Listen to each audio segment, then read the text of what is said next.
Right, I'm just waiting for Caroline at K9ology to reappear on the list, and then we'll rejoin. The audio was a bit dodgy, a few of you told us, so trying again. Right.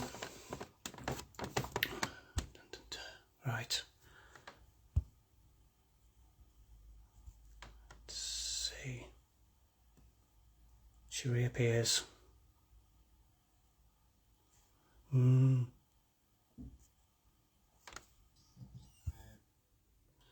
appearing yet.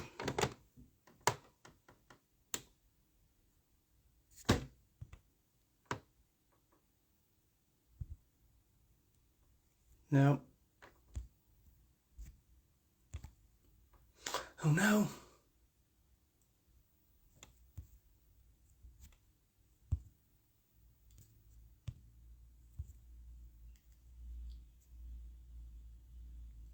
It's not happening.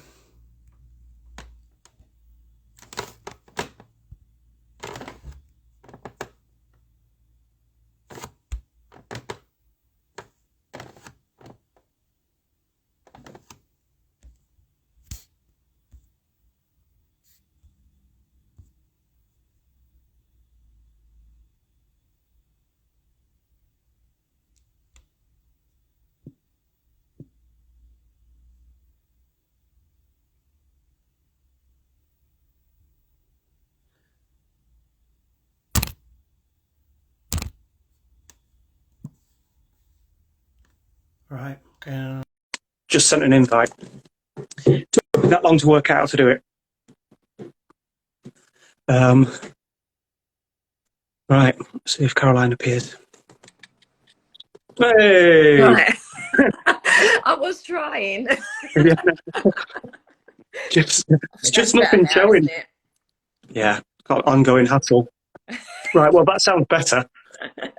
Yeah, much better. Oh, good. Right, where were we? That's the big problem now. So, Yeah, we were at the stage where I was just telling you about Millie and how we rehabilitated her, where she was really slow at her own pace. yeah, just slowly. It Yeah, was, yeah. yeah, Everything was at Millie's own pace. We didn't force her into doing anything. yeah. And that's what you'd advise other people to do. Just take your Absolutely. time.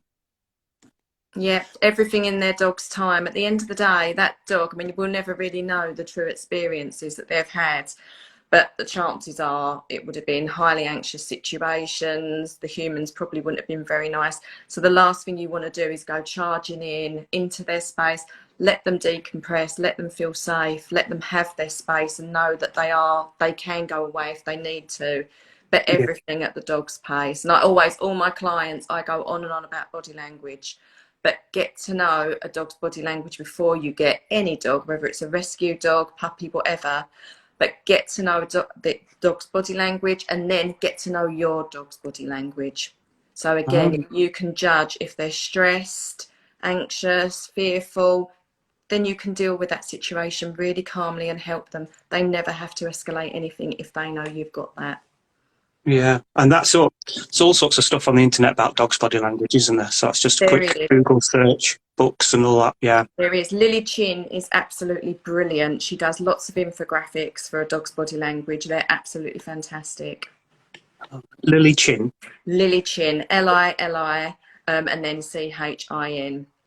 She's written books, everything, but they're fantastic. It's good. Yeah. And I was going to mention that obviously everyone knows about rescuing, but something you do and that I didn't really know much about was fostering. And is that possible at most rescue places, or is it kind of one-off fostering places? Or I think a lot of rescues do allow it now, and a lot of rescues, there's more and more dogs coming into rescue at the moment. So I know a lot are crying out for rescuers, for fosterers. Lexi, we was only meant to foster, and we kept her. But generally, it's quite nice. A few of these dogs, Lexi, for instance, she hadn't lived in a home. She'd only ever lived in a kennel. And as I say, she was transported from Hungary at 3 months, so that would have been very traumatic. So to then put her into a house with, again, house smells, and then be putting a lead on her every day, it's a whole different experience. So fosterers play such an important part of helping these dogs before they go on to their forever homes. Yeah. It's really lovely. It's a lovely thing to do. Yeah, just give them a feel of what it's going to be like, and it's a socialisation as well going on there. Exactly. And then you see their personalities come out more and more. So when they do go to their forever homes, you can give the adopters an overall of what the dog is really like and what their personalities are really like. Yeah, yeah, and so they're more likely to get a feel for that when they meet them at the rescue as well.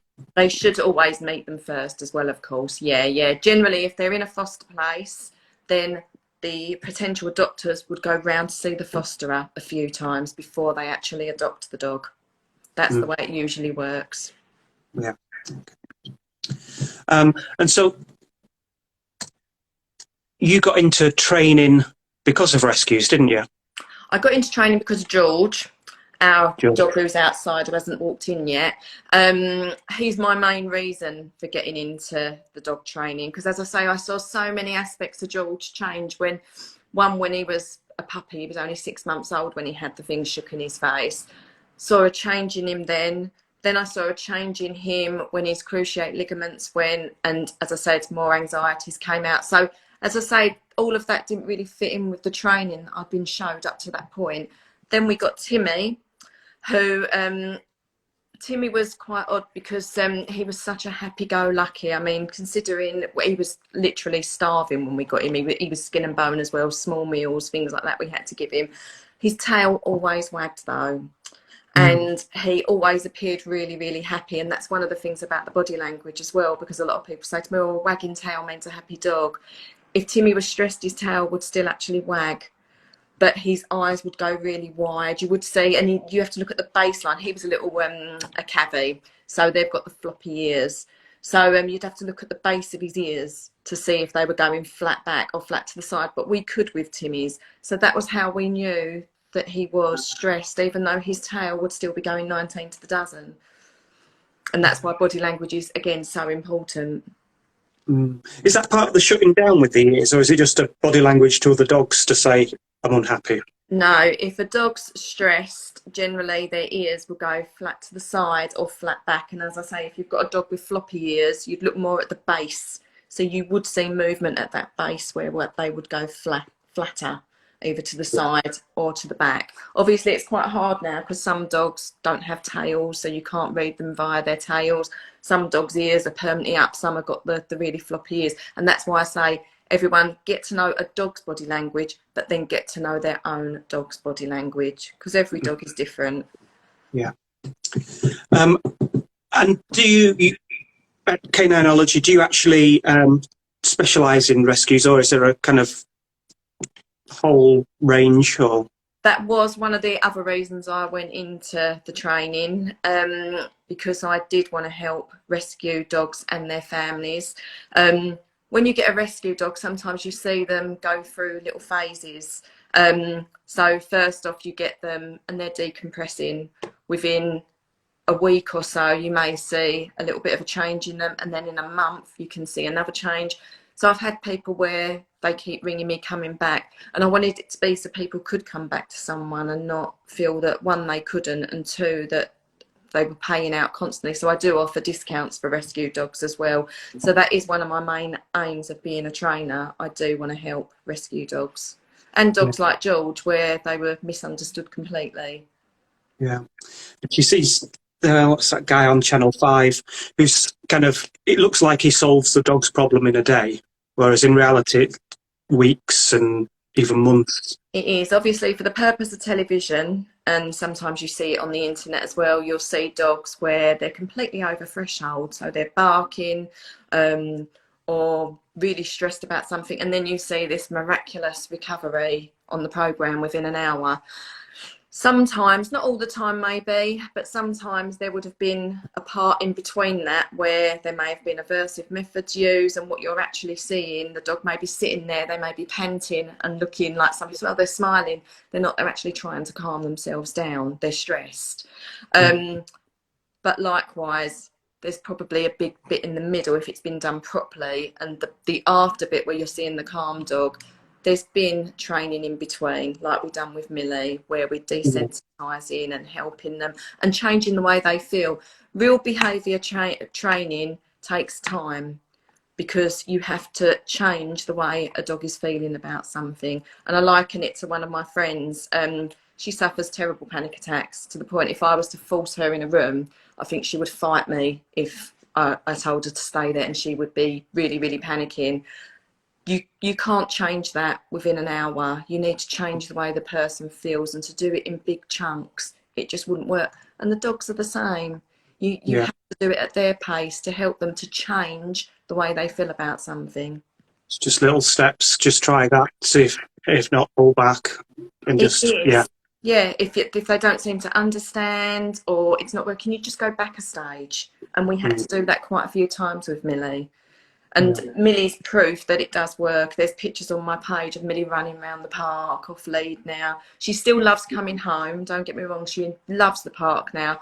But when we get to the end of the park, she knows she's going home. You can see it's like, oh yeah, I love my home too, I'm going home now. Whereas Lexi, our little Frenchie, she's like, oh, I'd rather stay in the park. They've all got their own personalities, their own quirks. Dogs have feelings too, and that's another thing that I'd like to get across in my training, that we have to look at the dog. It isn't just one size fits all. We need to look at them, their personality and what they're feeling to help. Yeah. We talked about that a little yesterday, about the different, how maybe treats would work for one dog, but praise or a toy would work better with other dogs. Exactly. So you look at what reinforces that dog, what makes them motivated, what makes them want to do what you want. So a dog with a high prey drive, say, if you're practicing your recall, it may be they need that chase. So when you recall them, you would have a toy maybe that's got a tuggy on the end of it. So you would recall them, have a tuggy and then throw it the other way. So you're fulfilling that dog's need as well, and making yourself more fun and more enjoyable than something in front. It's not easy, but I mean about looking at the dog and what's the function of their behaviour, why are they doing it, so then we look at that and try and backtrack the training and do it that way. We force our own thoughts on them too much, don't we? We do. Our own beliefs, we do. Yes, good. So we're wrapping up now, but people could get hold of you at K9ology.co.uk. That's correct, isn't it? That's my webpage, I'm also That's your webpage. On Facebook. K9ology, dog psychology and training. That's it, First time I tried to look up you, K9ology, and there's a VA, a Virginia one, K9ology, VA. I don't know if you've noticed when you've searched yourself. Is that one? Yeah, those annoying American types. But it's just K9ology. You got there first, .co.uk. Yeah. Anyone can find you there. And you do Zoom calls as well, don't you now? I do, Through lockdown, we started doing Zoom calls. At first, people were a little bit apprehensive. But like I was saying yesterday, some people did come to the Zoom classes, but a lot of them are now in my intermediate classes. And even they've said, do you know what? The Zoom classes were easier because you get the behaviour with no distractions, and then you gradually build up the distractions. So the training made a lot easier. Likewise, classes are good because the dogs are then learning with the added distractions. But obviously some puppies, some dogs need it where they've got no distractions, and then you build up again. We help the dogs to learn and find out what's best for them. So it's a really good start, the Zoom thing then, really, isn't it? That minimal distractions, and then you build that in. It was. It really, really was. Yeah, definitely. Found a whole new method. Yeah.